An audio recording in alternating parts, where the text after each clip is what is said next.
This screencast will discuss how to brainstorm your question topic. There are 4 primary steps which you can follow to help you to effectively brainstorm a subject and to start drawing together a rough structure to your answer. The first step is to perform some initial research. Your approach to this research will depend on how familiar you are with the topic.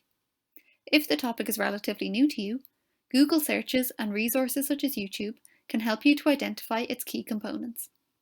Keep note of any relevant ideas as you perform this broad research. Once you have identified the important topics through broad research, the second step is to think about the main ideas which you want to discuss in your answer. Jot these ideas down onto a page or into a diagram or picture to help you think through them.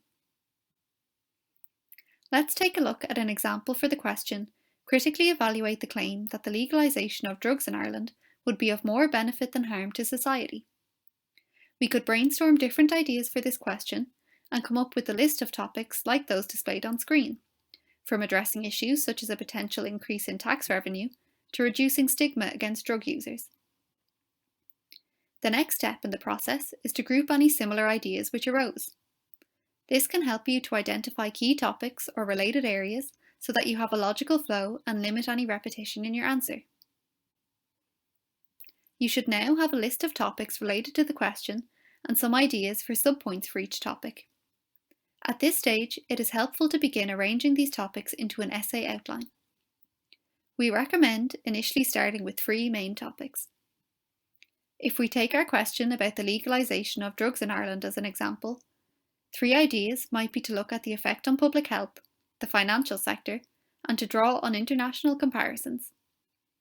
Once you have the main ideas arranged, you can do some further research into the topics. You don't need to plan the introduction or conclusion at this stage, just focus on identifying your key essay topics. Finally, by the end of the 4 steps, you should have a rough outline in which the key elements of your essay are arranged in the order in which you will write them. For these key elements, you will have a list of some related subpoints which you can use to discuss each element.